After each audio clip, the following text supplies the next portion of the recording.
So we're bringing you tonight that spirit of Uganda. As we saw in the song, Uganda is blessed actually with undeniable natural beauty. It is the pearl of Africa, and we could also see different treks. It also offers treks to see endangered mountain gorillas, very famous for that actually, and chimpanzees that are there in the wild, natural beauty. Uganda is home to places of grand beauty and of a unique culture. So there is a story actually at every turn, especially from the Ugandan people. And we have with us here, we're really pleased to have with us one of the Ugandan lecturers or researchers studying at Al-Azhar, and she's Mrs. Shabira Nakizito. And Shabira is with us to tell us more about the vibes of Ramadan in Uganda, since we are still talking Ramadan around the world. Many happy returns. This is actually the last episode of Ramadan around the world before we celebrate Eid. So we'll know from Shabira more about the last 10 days of Ramadan, how they are celebrated in Uganda, and also definitely they are working around the clock to prepare for Eid as well now, since there are only a few days and we will be celebrating Eid. Shabira, thank you so much for coming to Nile TV tonight. It's always a pleasure having you. And let me first start by this time of the year, actually, the last 10 days of Ramadan. It is usually different vibes and same vibes all over the Muslim world, you know, especially that we are celebrating tonight a night that is actually worth 1,000 nights, the Night of Power. So how are you celebrating the Night of Power in Uganda and Ramadan vibes in the last 10 days? Thank you so much. And first of all, I'm privileged to be here. About the 10 days in my country, it's really very special, as you know, the 10 last days. And probably most of the people, they just try to pack the things and they live in the masjid. They always be in the masjid for the last 10 days because they don't want to miss out the night. So they don't know which one, whether they train fast or train third or train fifth or train seven, train nine, so nobody knows. So these last 10 days, people always go and live in the masjid. And people, they are volunteers who always come up and they try to sponsor people in the masjid. They give them food and everything. Even, you know, subhanAllah, it's really very amazing that even non-Muslims, they try to come when people are breaking fast because they know Muslims give free food. So no one is starving during Ramadan. Wallahi, it's really amazing. Really very, very amazing. Yes, really, Ramadan is really amazing around the whole world, and amazing in Egypt as well, you know. How long have you been with us, Shabira, in Egypt? I've been here since last Ramadan. So this is your second Ramadan? Yeah, sure, exactly. That's great. So sure, you can tell us more about the vibes of Ramadan in Egypt. Ramadan في مصر حاجة تانية. In Egypt, Ramadan is really special with its vibes, with the sweets, with the delicious dishes, with the decorations. Is it the same in Uganda? And how about the Egyptian Ramadan? No, it's not the same. And first of all, I'm really honored to be here. Really, it's really amazing here. It's more amazing because in my country, it consists more of like maybe 30% of the Muslims in my country. So it's not like here in Egypt, like people decorate and be like, wow, this is really, really amazing. Celebrations here are huge. So here it's really very different. In my country, the only difference is in my country during Ramadan, they try some television stations for Muslims. They try to set up competitions of people regarding the Quran and all that. So, and maybe people giving out free food. That's when you can see, since I said we are like 30%, you can see people in the dressing code changes because of Ramadan. Everyone will be dressing very Islamic, even non-Muslims. There is a dressing code. So, like, for instance, here, when we usually go to suhoor or, you know, ceremonies at night, or even for iftar, we usually also wear the special abaya for a change of the regular clothes or the regular costumes that we wear in the everyday life. Is it the same in Uganda? Yeah, it's the same. But what I mean, like putting on the full hijab, the scarf and everything, it's really, in Ramadan, people do do it. And even non-Muslims, you can find like, me, I'm doing it for the Muslim. I'm doing it, my friend. Maybe someone is having a friend who is a Muslim, and someone will be like, yeah, I'm doing it for my friend. Like a lot of people, you can't differentiate, this is a Muslim, this is not a Muslim. So it's really very hard. But here in Egypt, it's really very different, and it's really amazing because every house, every apartment you pass, you see they're really decorating, they're really lighting it to Ramadan. Really here, it's very, very amazing. In my country, you can see maybe people are trying to donate food everywhere, every day. So that kind of lights you that it's Ramadan, because mostly they do it in Ramadan. But here in Egypt, everywhere you go, you are alerted that it really and lots is of mawa'id, you know, mawa'id al-Rahman. We do have, of course, lots of food around. And special dishes we here as Egyptians celebrate in Ramadan, especially the desserts, atayef, kunafa for the sweets, also special dishes, lots of food actually. You consume a lot of food during Ramadan. How about Ramadan cuisine in Uganda? Is it special too? Yeah, in Uganda, the only difference is we have our traditional food, but during Ramadan, people need to eat simple food. So most of the people, they take a lot of fruits, and maybe mostly they cook rice and fruits. But during other days, they eat the local food. But during Ramadan, especially they cook rice and Irish potato and a lot of fruits and dates. Yeah. And how about sweets? Are there special dishes? For the sweets in my country, you don't eat a lot of sweets. You don't eat a lot of sweets. For the calories? Calories? You don't want to add more calories to remain smart. Anyhow, the traditions actually differ from one country to the other on the cultural scope, if we are going to talk about Ramadan vibes culturally. Here in Egypt, there are lots and lots of, celebration nights. At the Opera House, for instance, we do have the Munshideen praising Prophet Muhammad, peace and prayers be upon him, sallallahu alayhi wasallam. Is it the same in Uganda that you do have Inshed, or is it a bit different? How do you celebrate Ramadan nights there?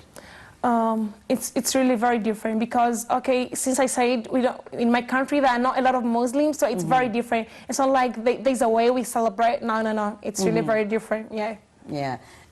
How about the Ugandan culture? I mean, you have different costumes and a sense of attire that is, of course, worn on different occasions. So tell us more about the cultural traditions of Uganda in general, not only during Ramadan. Okay. In my country, people, they just not wear normally, they wear normal clothes like here. It's the same as here. It's not like there's a difference. But the only difference is like maybe on cultural parties, people try to wear cultural wear. And in Uganda, we have a lot of tribes, different tribes. So each tribe, they have their own way of dressing. But probably you see that maybe when there is a cultural party. But besides that, you can't see that. Yeah. How about the significance of the different clothes that are representing the tribes? I mean, are there special colors affiliated to certain tribes that others are not, for instance, putting on or wearing? Or are there hats on? I mean, is there a special way of differentiating between one tribe to the other if we're talking about the attire? Yeah.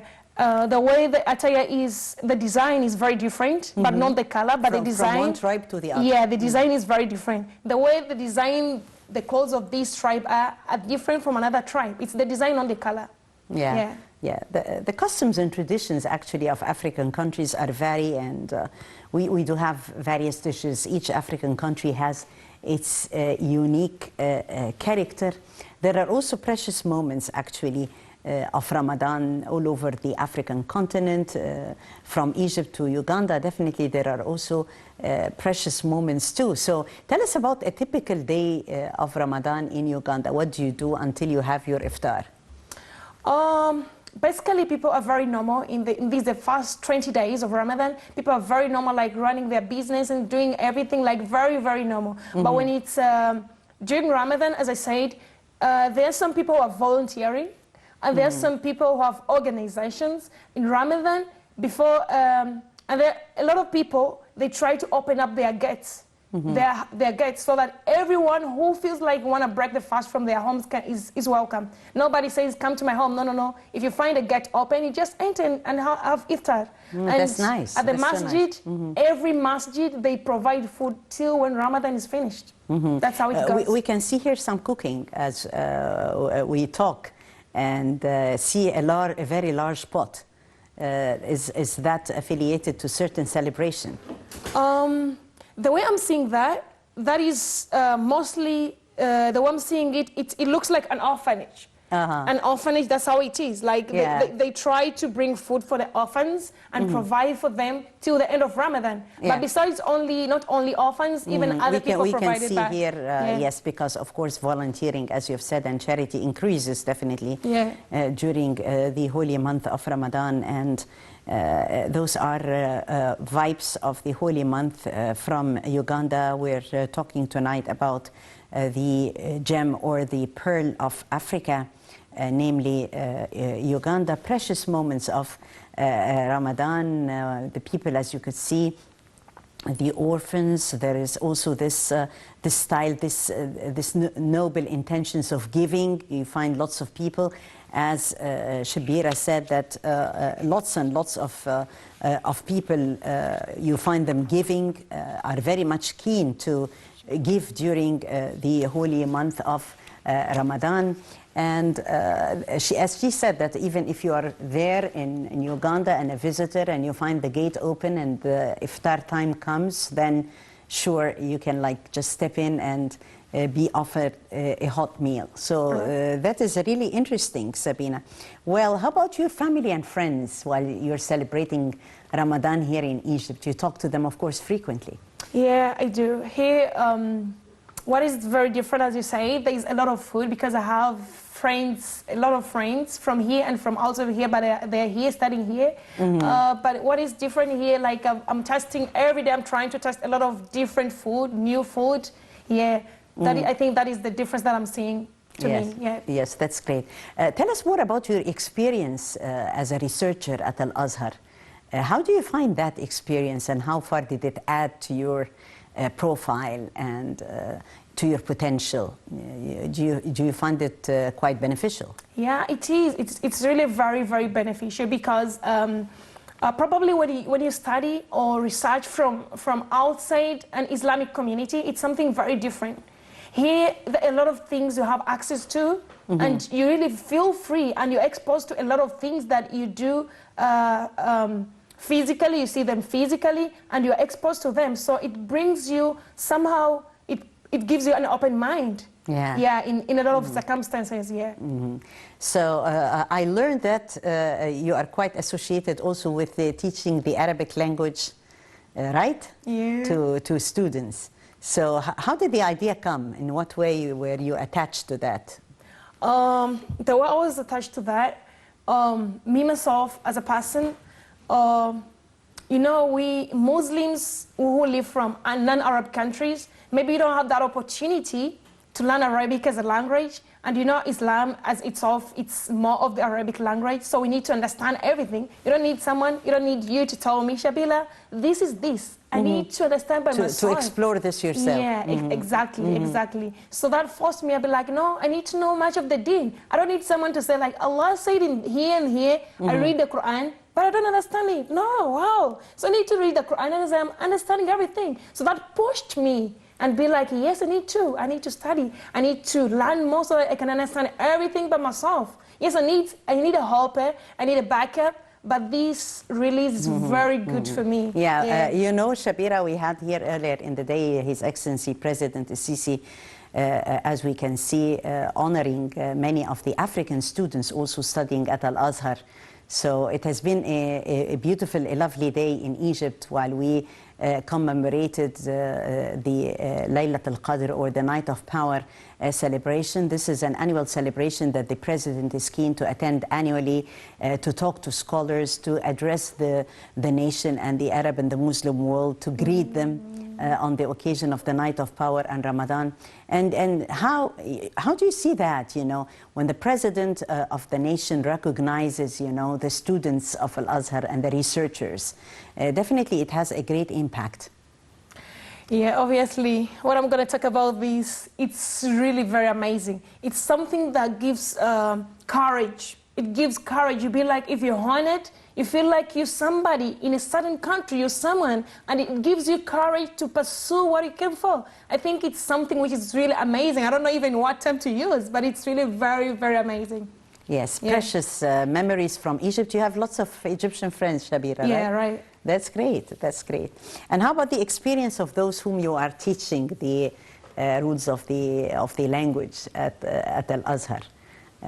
Do they find it difficult, or is it an easy process? No, it's not easy. It's not easy? It's not easy because just imagine yourself, you're communicating and you're teaching someone who doesn't understand you. You don't understand a person. So, but you have to understand the language. There's a language which comes in between you, but you have to make each other understand each other, but there is no language that makes you together, because people come from all over the world. Like, for example, people from Uzbekistan, Afghanistan, they don't speak English.